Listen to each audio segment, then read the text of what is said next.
Student, welcome to exam NCR. ज्ञानी व्यक्ति विवेक से सीखता है। ज्ञानी व्यक्ति विवेक से सीखता है। साधारण मनुष्य अनुभव से सीखता है। अज्ञानी पुरुष या अज्ञानी मनुष्य आवश्यकता से सीखता है और पशु स्वभाव से। ठीक है। सो इस वीडियो में हम जियोग्राफी के अगले चैप्टर को देखेंगे। इसमें हम जियोग्राफी में अप्रोच ऑफ जियोग्राफी देखेंगे। क्या? अप्रोच ऑफ जियोग्राफी, यानी जियोग्राफी के उपागम, भूगोल के उपागम। ठीक है। तो पहला कंसेप्ट नहीं, पहला अप्रोच। क्या? पहला अप्रोच क्या है? पहला अप्रोच का मतलब होता है कि समझने का तरीका। क्या? जियोग्राफी को समझने का तरीका। कितने तरीके अभी तक इजाद किए गए हैं कि इतने तरीके से हम क्या कर सकते हैं? जियोग्राफी को समझ सकते हैं। ठीक है। इतने तरीके से हम जियोग्राफी को समझ सकते हैं। तो पहला है इसको बोलते हैं क्रमबद्ध। क्या? क्रमबद्ध उपागम। क्रमबद्ध उपागम। ठीक है। यानी कि सिस्टमेटिक अप्रोच। क्या? Systematic approach. ठीक है। Systematic approach.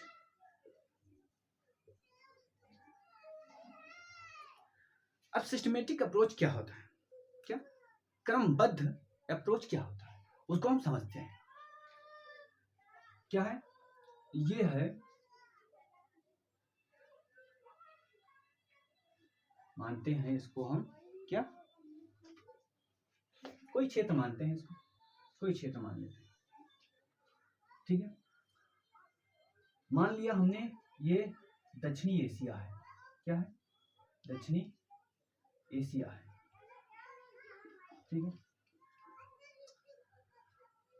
अब क्रमबद्ध अप्रोच में हम क्या करेंगे? यहाँ के पहले स्थल क्या करेंगे? स्थल का अध्ययन करेंगे। क्या करेंगे? स्थल का अध्ययन करेंगे। उसके बाद क्या करेंगे? जलवायु का अध्ययन करेंगे। अब जलवायु में, स्थल में भी विभिन्न खंडों को करके हम देखेंगे। जलवायु में भी ताप वायु सबका अध्ययन करेंगे। फिर मनुष्य का अध्ययन करेंगे। फिर संस्कृत का अध्ययन करेंगे। यानी किसी क्षेत्र में हम जब अध्ययन करेंगे तो क्या? क्रमबद्ध रूप से करेंगे अध्ययन। क्या? क्रमबद्ध रूप से हम अध्ययन करेंगे।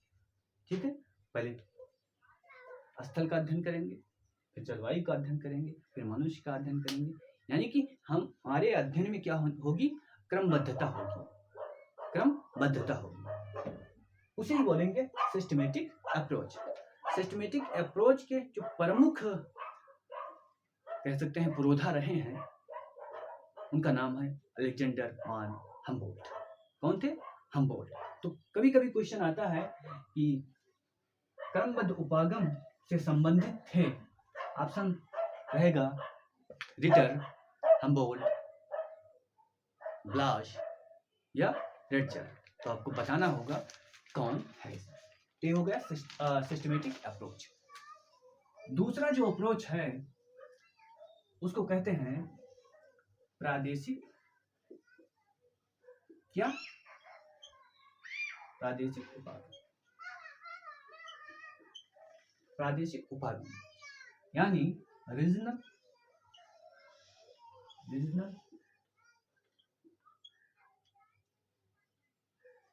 अप्रोच। ठीक है। अब हमने क्रमबद्ध को देखा, अब रीजनल को हम क्या देखें? ये दक्षिण एशिया है। ठीक है। तो इसमें हमने क्या किया? छोटे छोटे भाग को डिवाइड किया। ठीक है। लेकिन शुरुआत में हम जियोग्राफी में देखते हैं कि इस पर बहुत बहस था कि क्रमबद्ध से अध्ययन किया जाए या प्रादेशिक उपागम के अंतर्गत अध्ययन किया जाए। किंतु ज्योग्राफी का जैसे जैसे विकास हुआ, क्रमबद्ध और प्रादेशिक उपागम को क्या मानने लगे कि ये दोनों एक दूसरे के पूरक हैं। आप ही देखिए, ये एशिया है, या ये पूरे एशिया को लेकर आप अध्ययन करें, या एशिया को छोटे छोटे भागों में डिवाइड करके अध्ययन करें। जब दोनों प्रकार से अध्ययन करेंगे तो जियोग्राफी पूर्ण होगी। एक ही प्रकार से अध्ययन करेंगे तो पूरा नहीं होगा। क्या? तो पूरा नहीं होगा। पूरा एशिया, अब पूरा एशिया को आपने ले लिया और उसमें जलवायु का अध्ययन करने लगे, तो आप अगर इसको भागों में नहीं बांटेंगे तो एशिया की जलवायु में कितनी विविधता होगी। एशिया की जलवायु में कितनी विविधता होगी। कोई भी मानचित्र देखेगा तो पता लगा पाएगा कि एशिया के किस क्षेत्र में कितना क्या है टेम्परेचर है, कितना टेम्परेचर है, कितनी वर्षा हो रही है, रात है दिन है, कैसे पता चलेगा? नहीं पता चलेगा। यानी कि क्रमबद्ध जियोग्राफी और प्रादेशिक क्रमबद्ध क्या बोलते हैं अप्रोच एंड प्रादेशिक अप्रोच दोनों क्या है? एक दूसरे के पूरक हैं, एक दूसरे के पूरक हैं। इसमें कोई द्वैध स्थिति नहीं है, द्वैधवाद नहीं है। अभी क्वेश्चन पूछा जा सकता है इसमें कि कौन से विद्वान थे, कौन से जियोग्राफर थे जो बहुत ज्यादा इसको क्या देते थे, वरीयता देते थे। तो इसमें जो मुख्य नाम है उसे आप कह सकते हैं रीडर आ सकता है। प्रादेशिक उपागम को इन्होंने महत्व दिया, वो क्या था? कौन थे? रीडर थे। क्या थे? रीडर थे। ब्लास भी थे, विडाल की ब्लास भी थे, ब्रूम्स भी थे। ठीक है, तो ये मुख्य जियोग्राफर थे जिन्होंने क्रमबद्धता को प्रादेशिक उपागम को महत्व दिया। क्या? प्रादेशिक उपागम को महत्व दिया। तो दो उपागम हो गए, यानी कि जियोग्राफी को दो अप्रोच से हमने समझने की कोशिश की। ठीक, अब तीसरा अप्रोच देखते हैं। तीसरा अप्रोच है ऐतिहासिक। ठीक है, हिस्टोरिकल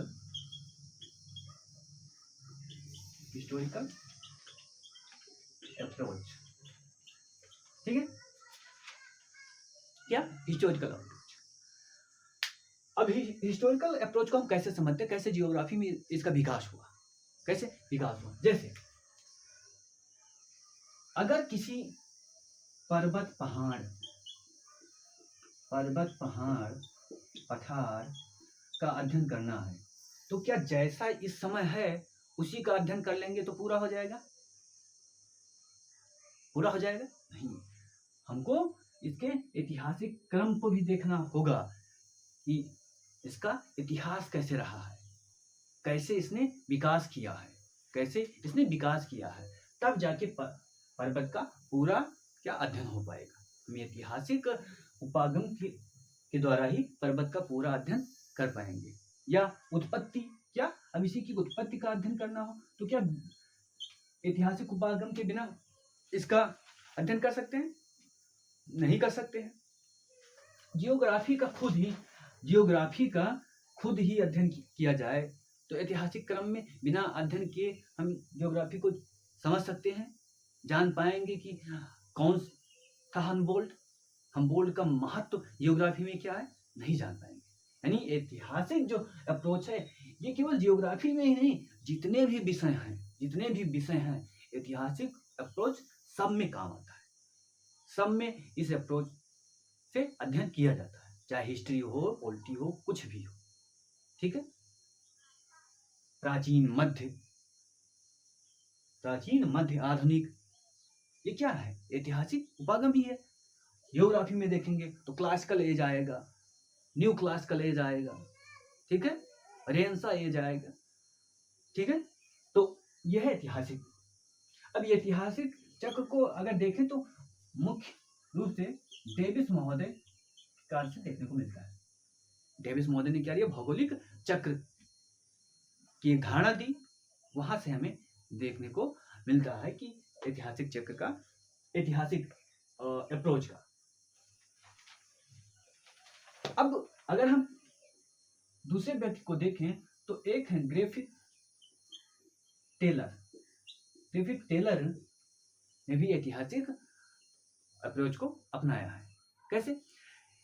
उन्होंने क्या बताया कि जो नगर होते हैं वो नगर धीरे धीरे विकसित हुए हैं। क्या? नगर धीरे धीरे विकसित हुए, तो उन्हें नगर को क्या कर दिया, ऐतिहासिक छोटे छोटे कालों में बांटा, छोटे छोटे कालों में बांटा और जीव विज्ञान के धारणा को यहाँ पर अप्लाई किया। उन्होंने बोला शैशव अवस्था। क्या? शैशव अवस्था। नगर की एक अवस्था है शैशव अवस्था, दूसरा बाल्य अवस्था, तीसरा किशोर अवस्था, युवा अवस्था, प्रौढ़ा अवस्था। यानी उसने जीव विज्ञान को उन्होंने इस पर लागू किया। इसी तरह इन्होंने भौगोलिक चक्र में भी लागू किया है। क्या? तरुण अवस्था, प्रौढ़ा अवस्था, वृद्धावस्था। तो जो अवस्था है ये क्या बता रहा है? अवस्था है तो क्या बता रहा है? ये क्या बता रहा है? ऐतिहासिक अप्रोच में अध्ययन किया गया है। ठीक है। और ऐतिहासिक अप्रोच से ही हम किसी परिवर्तनशील चीजों का अध्ययन करते हैं। परिवर्तनशील चीजों का अध्ययन हम ऐतिहासिक अप्रोच से ही कर सकते हैं। ठीक है। तो ये है तीसरा अप्रोच। अब चौथा अप्रोच देखते हैं। चौथा अप्रोच क्या है? चौथा अप्रोच है स्थानिक उपागम। स्थानिक उपागम यानी स्पेशियल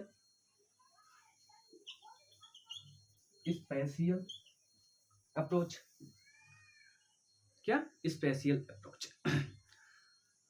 अब स्पेशियल अप्रोच को हम क्या कह सकते हैं? क्षेत्रीय अप्रोच भी कह सकते हैं। क्या? क्षेत्रीय अप्रोच भी कह सकते हैं। यानी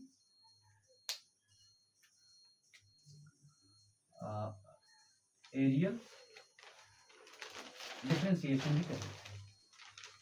डिफरेंशिएशन भी कह सकते हैं।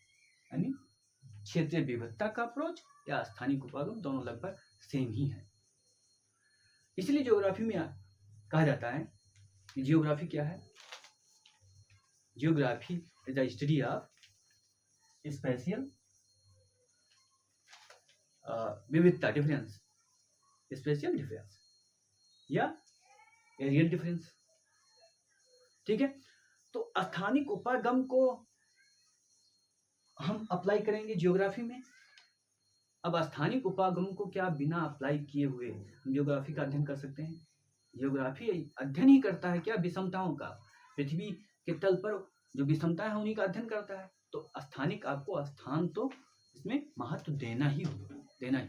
क्या देना है? इस अप्रोच को विकसित करने में अरिस्टोफेन प्रमुख है। कौन? अरिस्टोफेन।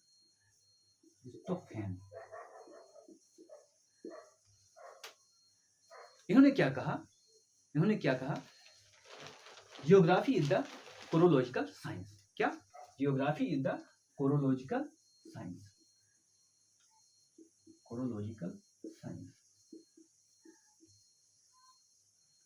ये अगर आता है तो कोरोलॉजिकल साइंस किसने कहा? तो आपको अरिस्टोफेन लगाना है। ठीक है। आगे एक विद्वान आते हैं, इनका नाम हेटनर है। इन्होंने भी एरियल डिफरेंशिएशन पर, अगर कोरोलॉजिकल आता है तो अरिस्टोफेन, अगर एरियल डिफरेंशिएशन आता है तो हेटनर। दोनों एक ही है लेकिन शब्दों का अंतर है। क्या है? शब्दों का अंतर है। हेटनर ने नेचर ऑफ जियोग्राफी, क्या नेचर ऑफ जियोग्राफी में इसका वो किया, अध्ययन किया। इन्होंने क्या कहा कि geography is the study of earth surface. क्या? Geography is the study of earth surface. और इनकी पुस्तक क्या? नेचर ऑफ जियोग्राफी बहुत महत्वपूर्ण पुस्तक है जियोग्राफी में। ठीक है। तो अरिस्टोफेन हो गए, हेटनर हो गए। क्या? नेचर ऑफ जियोग्राफी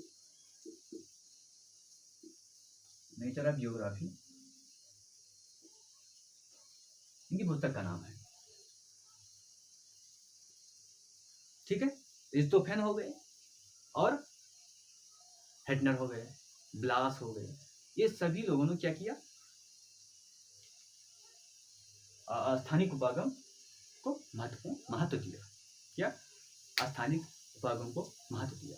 ये जाके 1960 में इस उपागम पर थोड़ा आलोचनात्मक बहस होने लगा। क्या? आलोचनात्मक बहस होने लगा। शेफर महोदय ने भूगोल में अपवादवाद एक अपना लेख लिखा, भूगोल में अपवादवाद, और उसमें उन्होंने स्थानिक ये जो उपागम है उसका क्या किया? विरोध किया। तो ये आपको याद रखना है, एरियल डिफरेंशिएशन, हेफनर, रिस्टोफेन, कोरोलॉजिकल साइंस। ठीक है। अब अगला उपागम देखते हैं। क्या? अगला उपागम भूदृश्य उपागम। भूदृश्य उपागम। क्या? भूदृश्य उपागम जियोग्राफी में अध्ययन किया जाता है। किसका? भूदृश्यों का। पृथ्वी पर जो भूदृश्य हैं, क्या? पृथ्वी पर जो भूदृश्य हैं उन्हीं का अध्ययन किया जाता है। पृथ्वी पर जो असमानता है, पर्वत, पहाड़, पठार, झील, ठीक है, ये सब क्या है? ये भूदृश्य ही है। पृथ्वी पर जितनी भी असमानताएं हैं वो क्या है? भूदृश्य ही है। द्वीप है, सागर है, नदी है, पर्वत है, पहाड़ है, तो भूदृश्य है। भूदृश्य को क्या कर सकते हैं? दो भागों में बांट सकते हैं, एक प्राकृतिक भूदृश्य और एक मानवीय भूदृश्य या सांस्कृतिक भूदृश्य। भूदृश्य की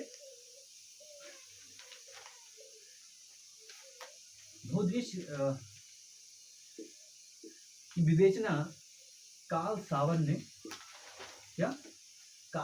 किया है अपनी पुस्तक मार्कोलॉजी। क्या? अपनी पुस्तक मार्कोलॉजी ऑफ लैंडस्केप में कार्ल सावर ने भूदृश्य का स्पष्ट वर्णन किया है। क्या? मार्कोलॉजी ऑफ लैंडस्केप। ठीक है, पुस्तक का नाम याद रखिएगा। कार्ल सावर की पुस्तक का क्या नाम है? मार्कोलॉजी ऑफ लैंडस्केप, जिसका अध्ययन जिसमें इन्होंने भूदृश्य को स्पष्ट किया है, उसकी स्पष्ट विवेचना की है। ठीक है। अब यहीं पर एक शब्द आता है भूदृश्य से संबंधित, लैंडसॉफ्ट। लैंडसॉफ्ट शब्द सेम ही भूदृश्य का ही है, लेकिन क्वेश्चन पूछा जाता है कि लैंडसॉफ्ट जो शब्द है कहाँ प्रयोग किया गया, किस देश में प्रयोग किया गया? तो ये जर्मनी का शब्द है। क्या है? जर्मनी का शब्द है। तो 4 उपागम हो गए हमारे। क्या? 4 उपागम।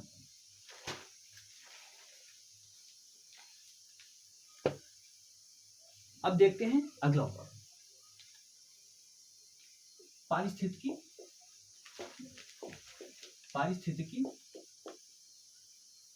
उपागम। पारिस्थितिकी उपागम। पारिस्थितिकी क्या है? पारिस्थितिकी एक कह सकते हैं विज्ञान है। क्या? एक विज्ञान है। मानव और जीव और निर्जीव के बीच संबंधों का अध्ययन करता है। ठीक है। अब इकोलॉजिकल उपागम। इकोलॉजिकल उपागम तब आया जब पर्यावरण पर क्या हुआ? प्रेशर पड़ा। क्या पड़ा? पर्यावरण पर प्रेशर पड़ा। प्रेशर पड़ा का मतलब कि ऐसा काम मनुष्य ने किया कि पर्यावरण की गुणवत्ता कम होने लगी, पर्यावरण की जो लोचकता है वो कम होने लगी। विभिन्न क्या हुए? वैज्ञानिक अनुसंधान हुए, और वैज्ञानिक अनुसंधान के बाद यह स्थापित हुआ कि पारिस्थितिकी भी अपना एक महत्वपूर्ण भूमिका रखता है, यानी कि उसको इग्नोर करके हम आगे नहीं बढ़ सकते। ठीक है। अब पारिस्थितिकी में जो मुख्य वैज्ञानिक हैं उनका नाम है बैरोज। क्या नाम है? बैरोज, जो शुरू में क्या इस पारिस्थितिकी को लेकर आए। इन्होंने क्या कहा कि मानव पारिस्थितिकी का अध्ययन ही भूगोल है। क्या? मानव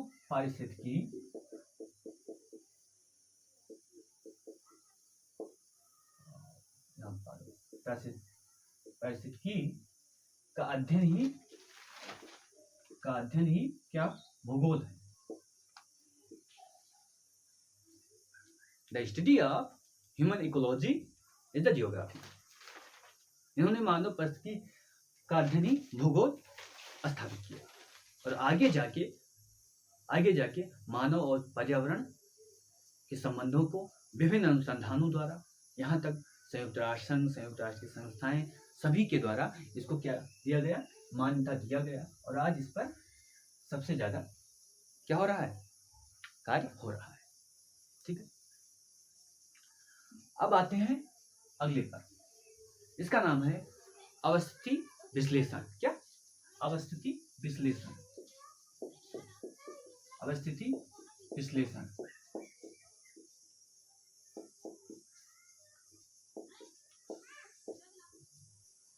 एनालिसिस ऑफ लोकेशन।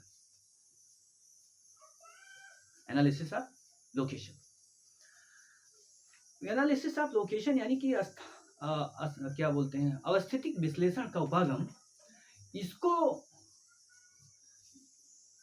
लाने में प्रत्यक्षवाद का बहुत ज्यादा भूमिका रही है। किसकी? प्रत्यक्षवाद की। अब क्या प्रत्यक्षवाद क्या होता है? प्रत्यक्षवाद को हम अलग से एक सिंगल वीडियो में इसको देखेंगे, लेकिन यहां समझ लेते हैं प्रत्यक्षवाद मतलब वैज्ञानिकवाद है। क्या? वैज्ञानिकवाद। वैज्ञानिकवाद। ठीक है,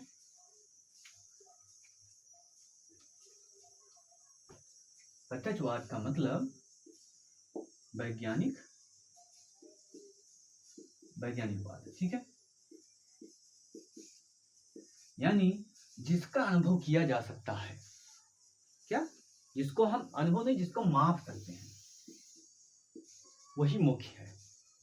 जिसको माप सकते हैं, विज्ञान में क्या होता है, जिसको आप मेजरमेंट कर पाए, जिसका प्रयोग कर पाए, वही विज्ञान है। नहीं तो अगर प्रयोग नहीं हो पा रहा है तो उसका अस्तित्व नहीं माना जाता विज्ञान। प्रत्यक्षवाद का मतलब यही है।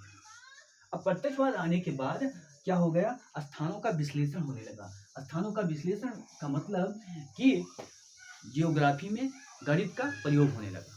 क्या? जियोग्राफी में गणित का प्रयोग होने लगा। जियोग्राफी में गणित के प्रयोग होने से क्या, इसमें जियोग्राफी के जो तथ्य हैं उनको संख्या में दिखाने की कोशिश की। संख्या में दिखाने की कोशिश की।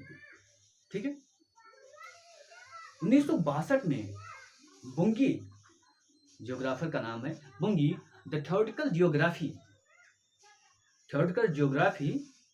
उन्होंने अपनी पुस्तक लिखी। क्या? Theoretical geography. बुंगी ने theoretical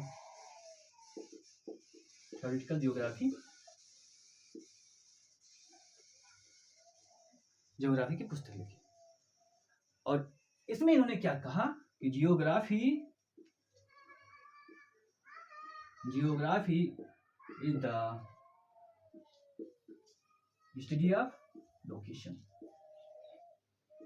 geography is the study of location, यानी कि अगर ये आता है कि किसने ये शब्द कहा है तो आप बताएंगे बुंगी महोदय ने इसको कहा है। Geography is the science of location, ये पूछा जा सकता है। ठीक है, अब स्थानों का जो विश्लेषण है ये 1962 में बुंगी के इस कथन से, ये इस पुस्तक से नहीं शुरू होता है। जियोग्राफी में इसकी परंपरा रही है। क्या? जियोग्राफी में इसकी परंपरा रही है। जैसे 1829 में देखेंगे तो वान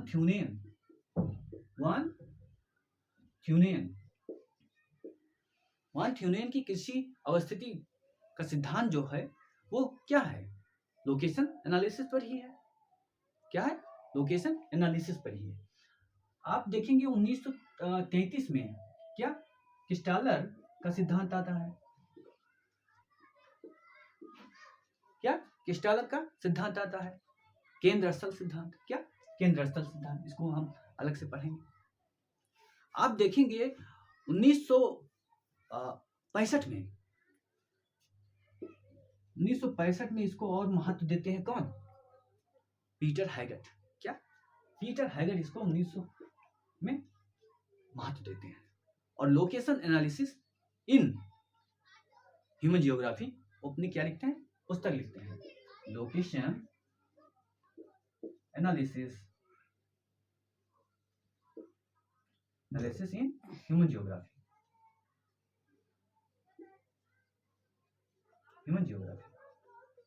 इन्होंने पुस्तक लिखा, इसमें इन्होंने लोकेशन एनालिसिस का विश्लेषण किया। 1969 में पीटर हैगेट और सोरले इन्होंने जियोग्राफी पर पुस्तक लिखी, नेटवर्क एनालिसिस इन जियोग्राफी। क्या? Network analysis in geography, network analysis in geography.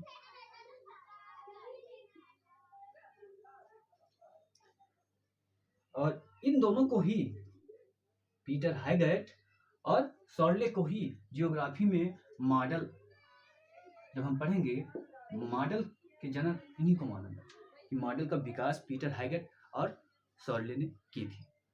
और लोकेशन एनालिसिस में देखेंगे तो वेबर का भी सिद्धांत आता है, औद्योगिक अवस्थित का सिद्धांत। तो अवस्थित विश्लेषण का उपागम वान थ्यूनेन से ही शुरू हो जाता है। क्या? वान थ्यूनेन से ही शुरू हो जाता है। तो हमने 7 उपागम देखे। पहला उपागम क्रमबद्ध अप्रोच, दूसरा प्रादेशिक अप्रोच, तीसरा ऐतिहासिक अप्रोच, चौथा स्थानिक उपागम, पांचवा भौदृश्य उपागम, छठा पारिस्थितिकी उपागम और सातवां अवस्थिति का विश्लेषण। ये इतने उपागम जियोग्राफी में स्थापित किए गए हैं। इन्हीं माध्यमों से जियोग्राफी का बृहद अध्ययन किया जाता है। तो आज के लिए इतना ही। जय हिंद, जय भारत।